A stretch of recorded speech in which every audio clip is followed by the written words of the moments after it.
Let's talk more about WinForms and WPF now. So we will try to understand how exactly WinForm compilation happens, and then we will try to understand differences with respect to WPF. So this is one WinForm application that I have, and let's say from the tools, if I just drag and drop button.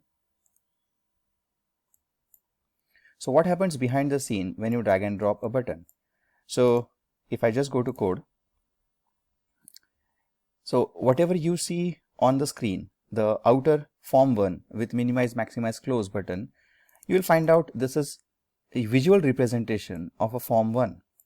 It's a class, and then it gets that minimize, maximize, close button with some default color. Those things are available from the form class, ultimately using inheritance. And then what has happened is when I dragged and dropped this button, ultimately one button class object is what is created, and that object or the code for creating object is something which I don't see here strictly when I go to right click and code view. So where exactly that code is created, you will find out whenever form1 constructor gets called, there is a method called as initialize component. And notice this form1 is a partial class. So if I just go to definition of this initialize component, you will see that there is a button object created automatically. So notice this, the button's location, button's name, and the size even is something which is automatically defined. Means just imagine right now the size is 220 and 102. So what will happen if I increase the size of this button? I increased it using the visual, and you will notice if I go to definition again, notice this has increased over here automatically, which means there is some auto generation of a code which is called Windows Form Designer generated code, and that is going to be part of another partial class form1. Keep it in mind, this form1 is in namespace called 00demo, and the other partial class that we have wherein we are supposed to end up writing code, that is also part of the same namespace in the same project. How about if at all we have to write down some sort of alert code on a button click? If I double click on this button and if I just create a code for showing a message box, and if I just say show and test, see to it, this is my code, a developer's code, and then there is auto written code that you have noticed already.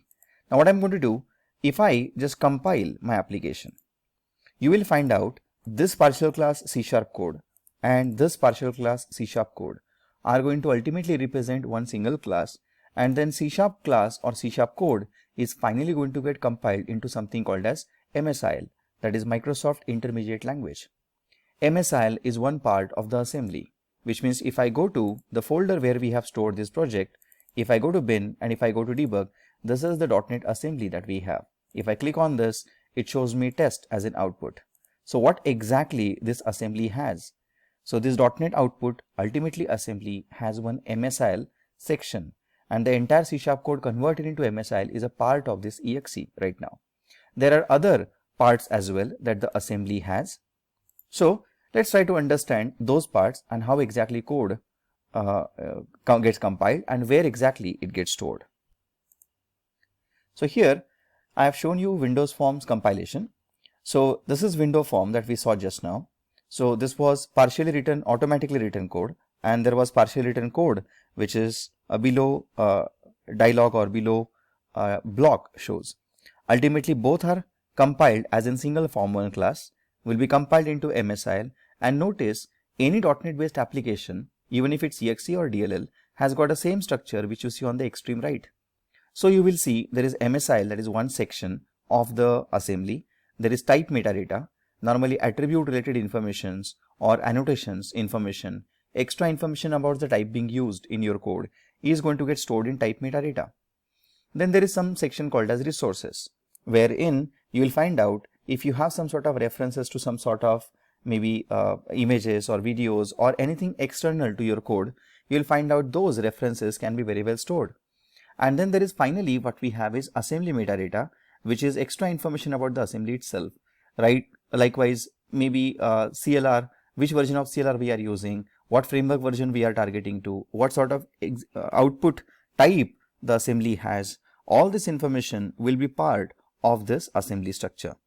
So this is routine compilation of Windows Forms application since 2005. because partial class concept came in market in 2005 itself. Now, how exactly WPF works?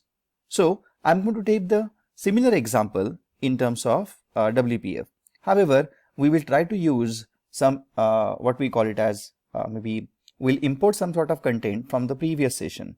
So, couple of sessions back we talked about how exactly like button can have a video, button can have an image, button can have some content inside it. So, such things are too difficult to develop in WinForm. And then when it comes to WPF, it's just a matter of few seconds. So, let's shift to WPF and then try to understand how exactly typical compilation happens in WPF.